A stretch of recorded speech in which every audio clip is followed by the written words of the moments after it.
Hello everyone, Stepan here. In this video I'm going to go over the Marshall attack, which is one of the most dangerous and most popular lines which occurs after the Ruy Lopez or the Spanish game by white. So this is the starting position. I'm not going to go over into too much detail about the theory of the Ruy Lopez. If you want to learn more about the basics of the Spanish game or the Ruy Lopez, you can watch the video I made on the basics, and I'll put the link in the description below. For now we are going to focus on the Marshall attack. And the Marshall occurs after black goes for a6, which is the most common move. And from this position, of course, the position could still go into many closed or open lines, but the Marshall is just one variation of that. Of course, white now retreats to a4, taking on c6 would be the exchange Ruy Lopez. Now knight to f6, the most common move, white castles, bishop to e7, rook to e1, b5 chasing the bishop, it goes to b3, and now castling by black. And this is the position the Marshall occurs from.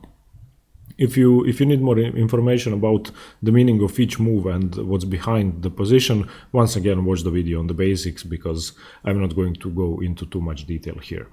From this position, the main move by white is c3, and c3 is played in 90% of the games. After bishop to b3, if black goes d6 in this line, then after c3 by white, this would be the common closed Ruy Lopez, and after castles, h3 by white, he has to prevent the bishop coming to g4. The position can branch out into many theoretical Ruy Lopez lines, such as the Chigorin with knight to a5, the Breyer with knight to b8, the Karpov, the floor variation, etc., etc. But after bishop to b3, if black doesn't play d6 but castles, this means that he has an open option to play the Marshall instead of closed Ruy Lopez lines.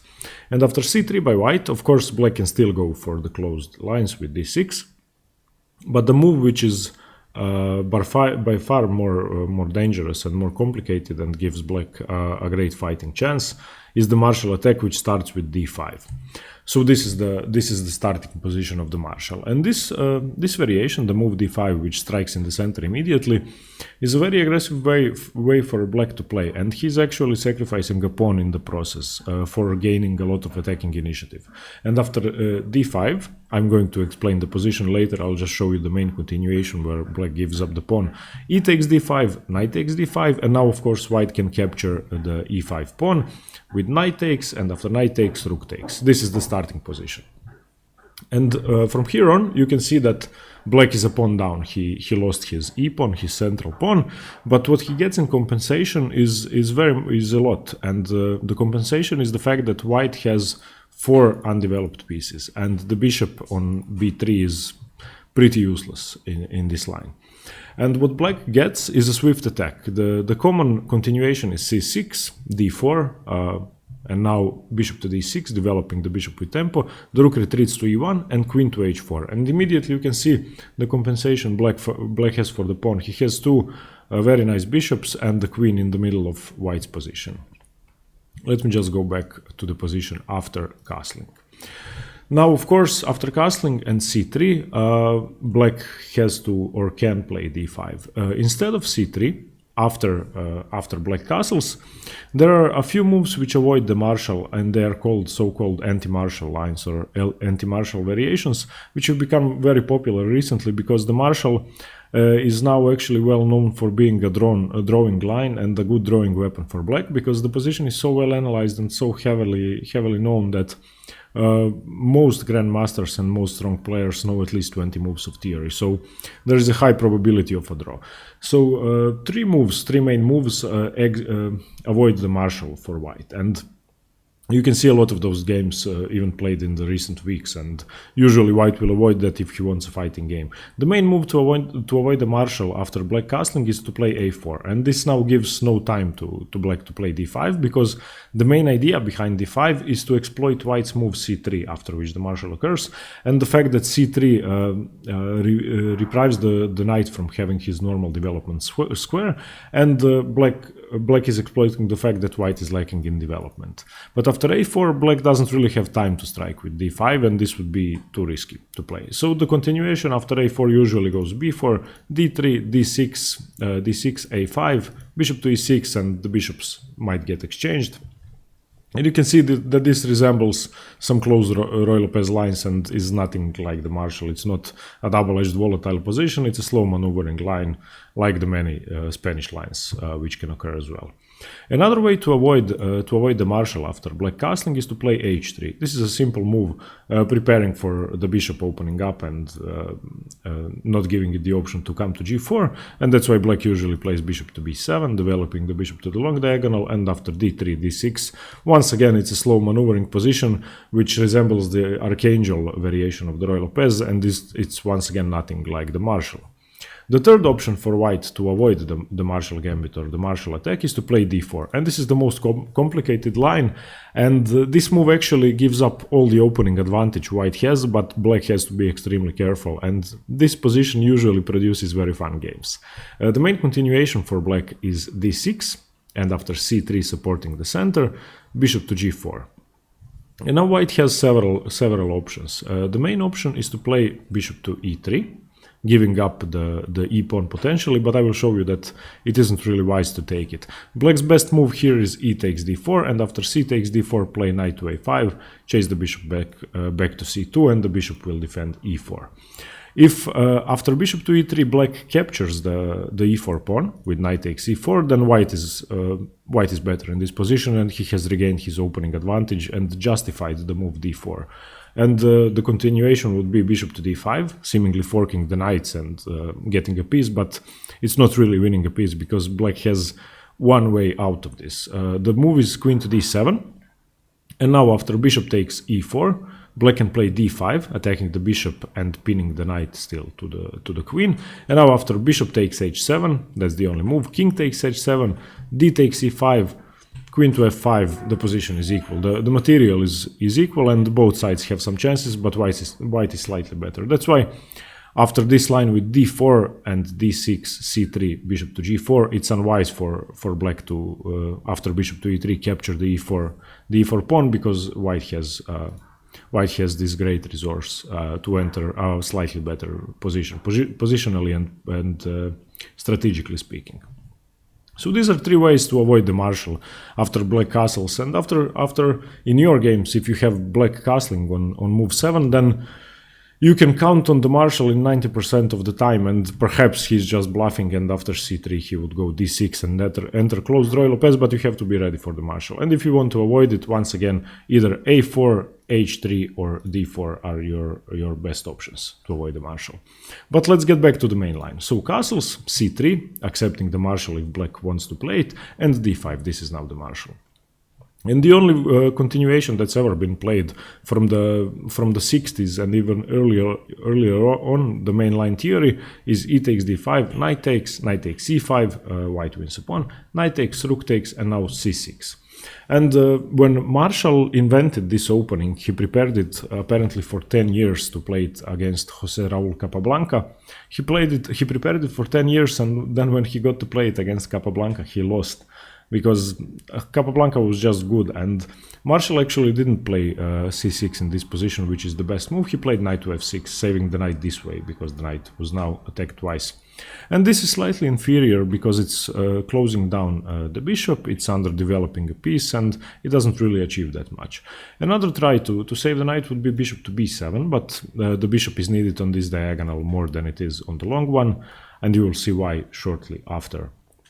So after rook takes e5, once again you can see that white won a pawn, but in exchange black got a much higher lead in development and more active pieces. And his bishop pair is actually useful compared to white's, where one bishop is staring at the right and the other one is still locked out of the game. So c6. This now opens up the light squared bishop and defends the knight. White's main move is d4. Supporting the rook, and after bishop to d6, attacking the rook with tempo, the rook goes to e1. Moving anywhere else would be inferior because the rook would be defended. And now black has several options, but only one is good really, and only one compensates for the loss of the pawn, and that's queen to h4. The most aggressive move, of course, threatening to take on h2 immediately, and white has to react. If he doesn't play queen to h4, another try would be queen to c7. Once again attacking h2, but after h3, bishop to f5, white would have too big of an advantage to compensate for the pawn, and this wouldn't be as good. Another try after rook to e1 would be bishop to f5 immediately, but after knight to d2, queen to f6, knight to f1, white is once again okay. So queen to h4 is the only move to compensate for the given pawn. And white, of course, can't defend h2 with h3. If he plays h3, black sacrifices the bishop, and he has long-term compensation, which is too much for the piece, or he just wins on the spot, because after bishop takes h3, g takes h3, queen takes h3, white has only two moves to prevent mate. The best one is rook to e5, giving up the rook, and after bishop e5, d takes e5, you can see that black is much better here, because these four pieces aren't really in the game, and white is defending with the queen against the knight and the rook, and soon to be two rooks. And after queen takes h3, if he tries f4, then simply queen to g3 check, king to h1, knight takes f4, bishop takes, rook to e2, saving, preventing mate, and after rook a to e8, you can see that black is clearly winning, despite being a piece down now, because those pieces once again are out of the game completely. So after queen to h4, h3 is not an option, it loses immediately in all variations, g3 is the only move, and this has been played more than 20,000 times, and this is a very common idea and the main line. After g3, black doesn't retreat the queen, he advances to h3, and in many positions he will now threaten checkmate on g2. You can see that will be the main theme of the opening. And now bishop to e3. This is the most popular move for white, even though it's not the best one in this position, and this has been played over 1,000 times. Of course, black should never take the bishop, because it would improve the e-rook, it would open up the b3 bishop, and black shouldn't take the bishop, and having the bishop pair for black wouldn't be any more dominant than the position already is. Another move for white after queen to h3, and the best move engine-wise, would be bishop takes d5. And I'm not sure why this isn't the most popular continuation, because it just seems crushing for white despite black's attack. After c takes d5, the move would be queen to f3 and bishop to g4 attacking the queen. Queen takes d5. And now white is 2 pawns up, but in many variations black is actually very close to a checkmate. You have to know that if the queen ever moves from this diagonal and the defense of h1 and g2, let's say black sacrifices the bishop and queen takes, then any move with the bishop to f3 is checkmate next move, and there is nothing white can do about it. So the bishop can't really be taken. And black usually plays rook a to d1, not to defend the bishop because it can't be taken, but to get a discovery on the queen. Queen to c6, rook to c8. Now, of course, if white takes, then checkmate in 2 moves after bishop to f3. So this doesn't work. And this is considered to be equal, even though white is pawn up, because there are too many mating threats for black, and white isn't really in a position to do much. And his main idea here would be to at some point bring the queen back to h1 and defend. And if not, bishop to e3 or bishop takes knight. Another move for white in this position would be rook to e4. This is the second most popular move, and black now usually responds with g5. This is by far the most commonly played line, and the main point of g5 is to prevent the rook from expelling the queen from h3. And in this position, of course, bishop takes is unadvisable because of queen to f5 attacking rook and bishop, and you are losing a piece almost certainly. Because if rook defends via g4, then bishop takes and queen takes and bishop takes, so white is losing a piece anyway. So okay, after queen to h3, the best move would be taking the knight, even though it's very much double-edged and white would have to defend mating threats all the time. Rook to e4 is another idea. Bishop to e3 is the most popular line, and this has been played over 1,000 times, and this is what's played even today. It's been played from the 60s until today as the most common line. Now black will respond with bishop to g4, gaining a tempo of the queen, queen to d3, rook a to e8, simple development, knight to d2, and now from this position it calms down a bit, and you could argue that black no longer has enough for the sacrificed pawn, but that's just because white defended perfectly, and all of the moves so far, this is now move 18, have been the best moves for white in the position. So this is the way to defend against the martial attack, and let's get back to the starting position after d5. So Black is giving up a pawn, that's clear, and white has compromised his development with the move c3, so his development is clearly slowed down and his pieces are inactive, and black has compensation, but if he doesn't capitalize on it soon enough, then white will be equal or better very soon. So this is the main line in which white has a clear pawn after 10 or so moves. So queen to h4, g3 defending, queen to h3, bishop to e3, bishop to g4 gaining a tempo on the queen, queen to d3, rook a to e8, knight to d2 getting one more piece into the game. And you can see now that white is finally unraveling his pieces, and once the bishop exchanges for the knight on d5, he will be better, clearly better. So rook to e6, a4, queen to h5, a takes b5, a takes b5, c4. These are just some ideas. And from this position, the theory sort of ends. There are three main moves here which white could go for. One of them, after a takes b5, is knight to f1, getting another defender into the game. Another idea would be bishop takes d5, getting rid of his worst piece in exchange for white's very active knight. And queen to f1, just simply bringing the best defender towards his king and solidifying the position. And this position is, it's supposed to be equal, but I think I would always rather be white here because of the extra pawn. And if you imagined all the pieces being off the board, every single one of them, then this pawn majority, 3 against 2, is clearly winning, and white will just advance his pawns until he makes a passed pawn and win. So from this position on, black has to be extra careful not to give up his initiative, which he still has with the very active bishop pair, but he is really close to losing it. And okay, it's equal, but white theoretically stands a better chance of winning in any endgame. So this is the Marshall attack. I hope you understood what each side gets what each side gets in the variation, and the position you have to remember is this one after bishop to b3. Black, of course, could go for d6, the closed Ruy Lopez lines which lead to the Chigorin, the Breyer, etc. Or he could castle. So if black castles, you have to know that after c3 there is a high probability that he will play d5 entering the Marshall. So if you'd like to avoid it, after castling, play either a4, h3 or d4. So this is what you have to know. But after c3 and d5, when black does play the Marshall, remember that you win a pawn with e takes d5, knight takes, knight takes, knight takes, rook takes, you're a pawn up.